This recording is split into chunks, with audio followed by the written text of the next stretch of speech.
Oke, salam dan salam sejahtera. Dan pencerahan saya berkenaan dengan isu kes mahkamah yang mana hari ini menjadi begitu trending sekali. Dan kita tahu Presiden UMNO telah pun dibebaskan daripada 40 pertuduhan kes rasuah. Dan hari ini kita juga digemparkan lagi dengan mahkamah lepas tanpa bebas Abdul Aziz Rahim. Yang mana pada saya perkara ini perkara biasa. Dan kita harus tahu lepas tanpa bebas ini boleh lagi didakwa di mahkamah sekiranya diperlukan. Dan kita lihat definisi yang melibatkan lepas tanpa bebas ini. Lepas tanpa bebas merupakan sesuatu kes terhadap seorang individu yang dituduh itu digugurkan namun pihak berkenaan tidak dibebaskan oleh mahkamah. Itu dia. Jadi boleh lagi didakwa. Maknanya pendakwa raya jika boleh, jika mahu untuk mendakwa semula tertuduh. Jadi maksudnya boleh lagi didakwa dan boleh lagi dituduh. Jadi ini namanya lepas bebas, lepas tanpa bebas ini. So apa yang kita lihat hari ini berkenaan dengan isu rasuah yang melibatkan ahli politik kita ini.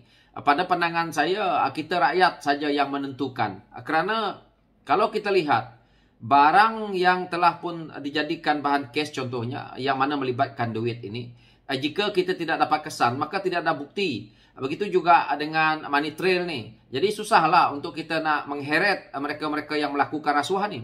Cuma harapan kita rakyat hari ini adalah satu. Kita sendiri punya negara. Kita sendiri nak membentuk kepimpinan negara kita ini. Kitalah juga yang membentukkan ekonomi negara kita ini. Kitalah juga yang nak membangunkan negara kita ini. Jadi ada di tangan kita semua. Hari ini, kalau kita lihat kes-kes yang mereka lepas ini, jika kita percaya bahawa mereka ini adalah perasuah, maka di PRU ke-15 kita perlu menolak mereka. Itu jalan yang paling mudah.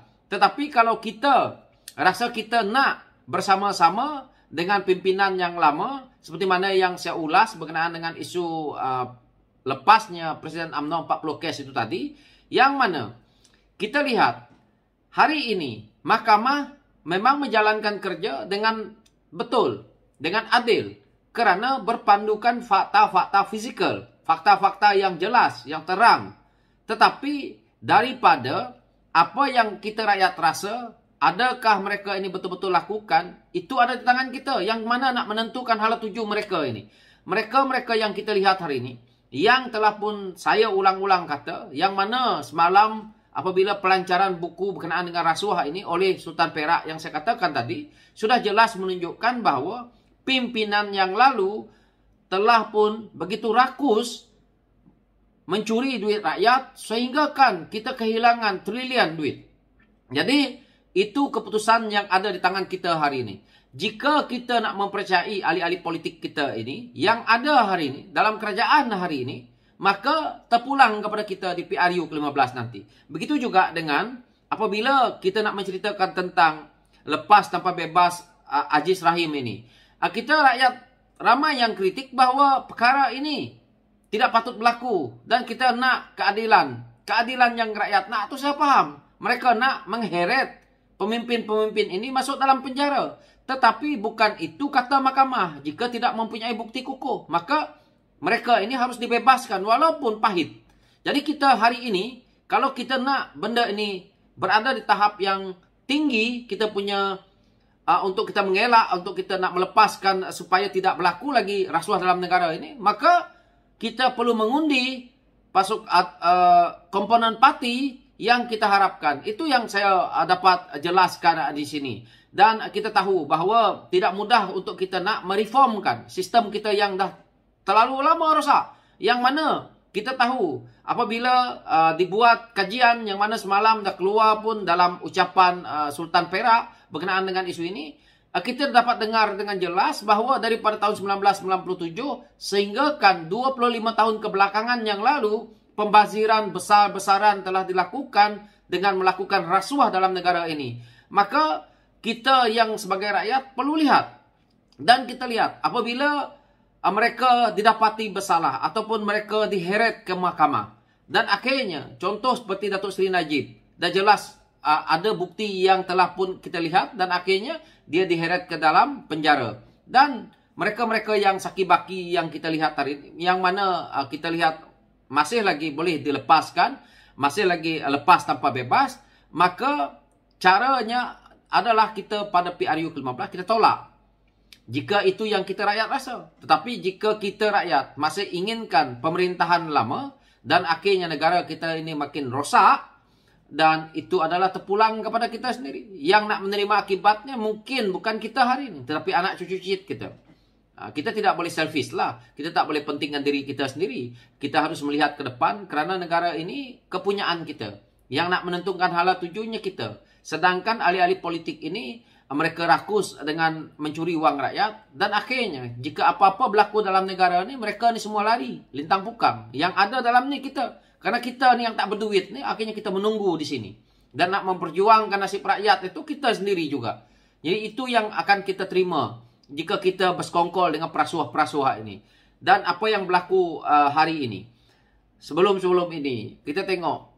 Kalau kita tidak bersalah, kalau kita tidak rasa bahawa dah ada rasa-rasa yang kita dah memang pernah lakukan rasuah, kenapa kita perlu takut? Kenapa kita banyak sangat kita mengelak? Kita lihat, kes-kes mahkamah ini bukannya 2-3 hari. Ini dah bertahun-tahun. Dan akhirnya nak pilihan raya baru keluar, timbul semua. Ini kadang-kadang membuatkan satu andaian daripada rakyat bahawa kenapa kes ini boleh delay sampai begitu panjang? Kenapa tiba-tiba dekat pilihan raya baru timbul? Kenapa tidak dibuat lebih awal? Dan kenapa kita di Malaysia ni terlalu lama untuk menyimpan kes-kes yang besar, berskala besar ni? Ini persoalan kita rakyat. Jadi, apa yang berlaku, kita perlu mengubah kepimpinan negara kepada pimpinan yang lebih telus, jujur dan beramanah. Jadi, apabila perkara ini berlaku, maka kita boleh mengubahkan struktur-struktur, boleh mereformkan kita punya contohnya SPRM, contohnya kita punya badan kehakiman, peguam negara, kita punya badan Beniform dan kementerian-kementerian yang ada. Jadi sekurang-kurangnya apabila perkara ini berlaku, maka dia akan mengubahkan struktur itu supaya tidak lagi mengamalkan terlalu banyak ketirisan. Tetapi hari ini saya percaya kita masih berada di tahap yang sama dan akhirnya pembaziran itu terus berlaku. Dan perkara ini harus kita lihat, para pemimpin kita harus menilai, dan apa yang kita ada hari ini kita tidak dapat lakukan kerana pimpinan yang ada dalam negara hari ini, terutamanya parti yang memerintah seperti PAS yang ada di dalam komponen kerajaan hari ini, tidak memainkan peranan, tidak memainkan fungsi.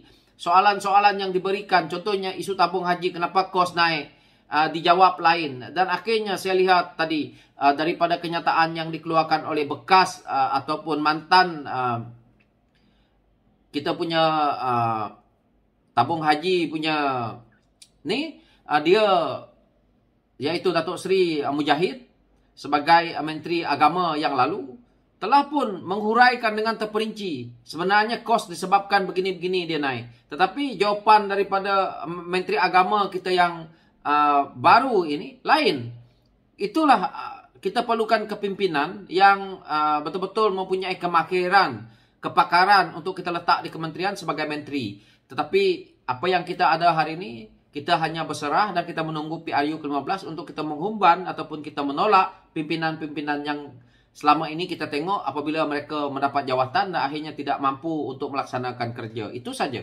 Dan sekian pencerahan saya. Saya harap tidak ada lagi drama yang mana sakit perut, yang mana drama sakit bahu lah dan sebagainya. Saya harap lepas ini kes mahkamah tidak ada lagi nak mengatakan bahawa hakim tidak adil. Hari ini hakim dah menentukan bahawa dilepaskan dan kami sebagai rakyat pun paksa akur dengan keputusan hakim. Sekian, terima kasih.